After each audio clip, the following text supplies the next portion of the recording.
My mother's older sister, Zella, married Vernon Ronning, and for most of their lives, Vern and Zell ran a poultry farm a few miles southwest of Moose Jaw. It was called Sunny Nook Farm.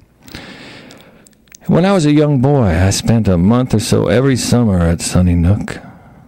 My brother and I were put to work. The benefits were Zella's cooking. Man, she specialized in homemade berry pies, Saskatchewan pies. And getting to spend time with Vern and Zell's beautiful daughters was another benefit. Darlene and Sharon were their names. The first summer at the farm, after realizing that I had to work and do chores, ones that would make my muscles ache, what muscles I had, I walked up to my Uncle Vern one day and said, "Uncle Vern, if I was magic, I would up and disappear." He laughed hard and long, and I've since learned that over the years, right up to his death, in fact, Vern told this story many, many times. Our family moved to the West Coast just as I entered my adolescent years. I missed the prairies, the people, my extended family. Oh, I wrote letters, but we weren't able to afford to go back more than once, at least the whole family. So I lost touch with people that I grew up knowing. And over time, many of my favorite uncles and aunts died. And this saddened me to the point where I just decided I really didn't want to go back there again. When my family moved, one of our trunks was lost by the railroad company. It was the trunk with all of our photographs. Losing those furthered my feeling of estrangement from my childhood. It was as if it was another life. I passed through Moose Jaw once with my then-wife Sandra en route to her folks' place in Yorkton, but we really only stuck around for a little while before taking the bus up through the Qu'Appelle. I didn't call anyone. I was content to walk around the old haunts. Some things had disappeared. Everything seemed smaller than I remembered. And worst of all, the house that I grew up in had been demolished, and the great elm trees in our front yard were gone. Even the stumps had been removed. Anyway, the years passed, and I wrote a lot of songs about the prairies. It was as if in my songs somehow I was finding a way of recovering those lost photographs.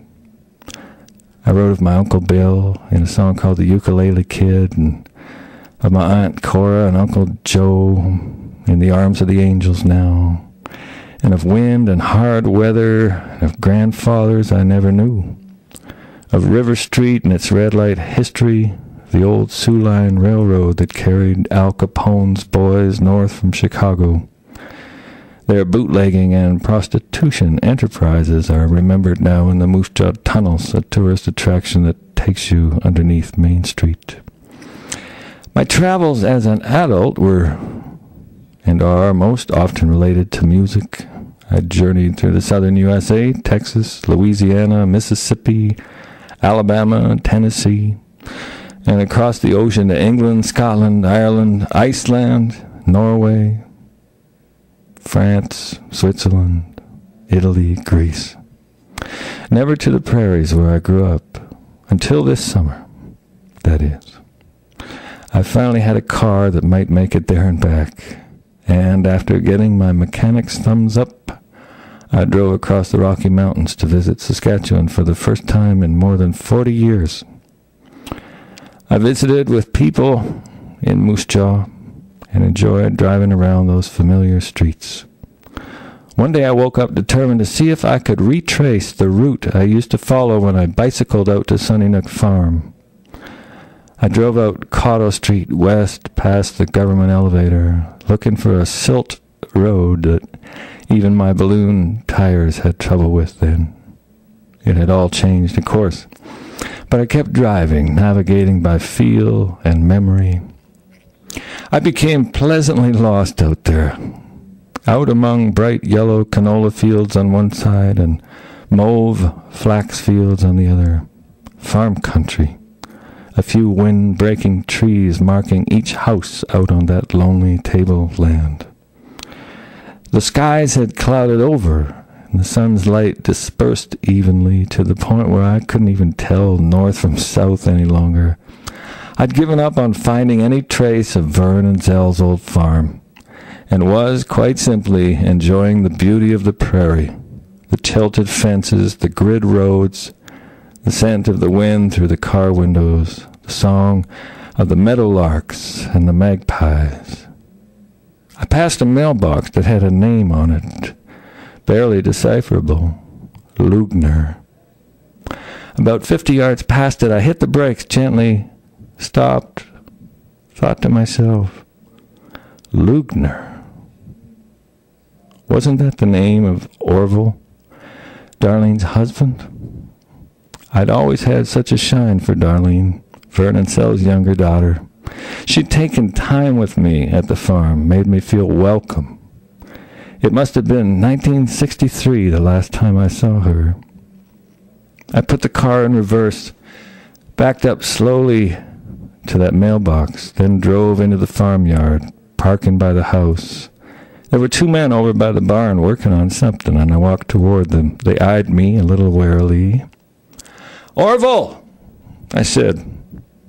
The thinner of the 2, wearing glasses and a ball cap, tanned red, brown, and in his 60s, put his hands on his hips and looked at me. "You from the bank?" he said. "If you're from the bank, this fella here is Orville."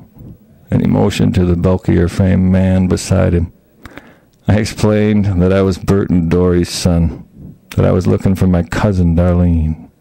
He smiled, looked me up and down. "It's been a while," he said. I nodded. "Darlene's away today, but back tonight. Why don't you call her and come out for lunch tomorrow?" He reached in his truck and got a scratch of paper and wrote down a phone number with a pencil. I took the paper from him and said I'd call.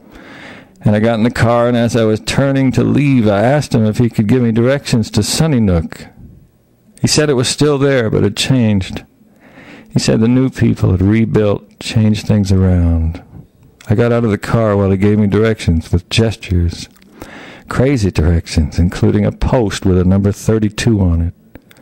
A road that doesn't look like a road until you're 20 yards in, and then a rise toward a railway junction. "It's the last farm on the left before the tracks," he said. I didn't recognize Sunny Nook. They'd demolished the old house and barn except for a fruit cellar and a shack. They'd changed the location of the house, too, from the railroad side to the grid road corner. Somewhere out in those fields, still lost, was a baseball of mine, signed by the one and only Satchel Paige. His autograph would have washed away by now.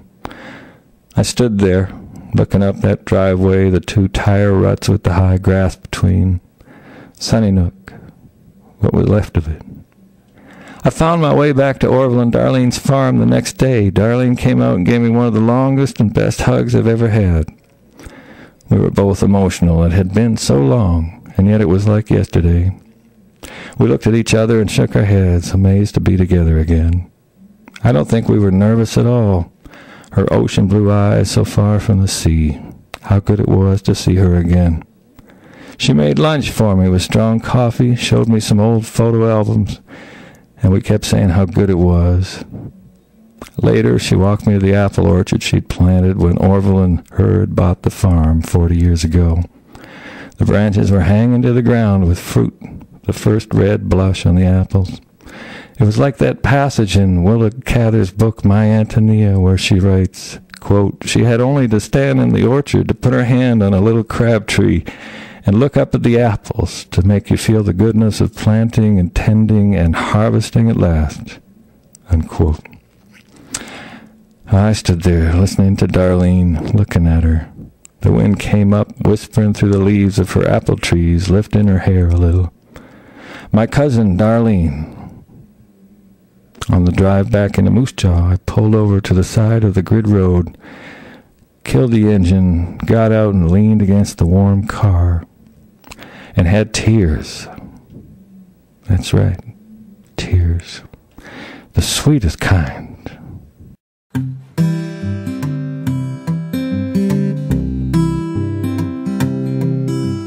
No last kiss goodbye. Look up to the sky. Blossoms are falling from heaven tonight, from an orchard so far above where we are. Blossoms are falling from heaven. Blessed mystery, come and sit with me. Blossoms are falling from heaven tonight, floating down so sweet, landing on our feet. Blossoms are falling from heaven. Petals in your hair, beautiful I swear. Blossoms are falling from heaven tonight, a little sign of love falling from above. Blossoms are falling from heaven.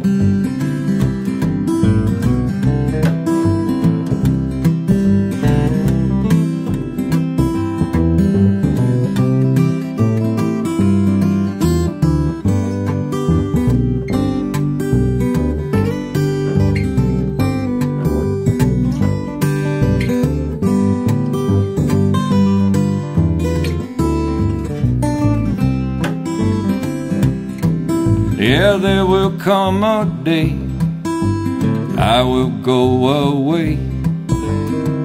Blossoms are falling from heaven tonight. When you hear the wind, remember me then. Blossoms are falling from heaven. No last kiss goodbye, look up to the sky. Blossoms are falling from heaven tonight, from an orchard so far above where we are. Blossoms are falling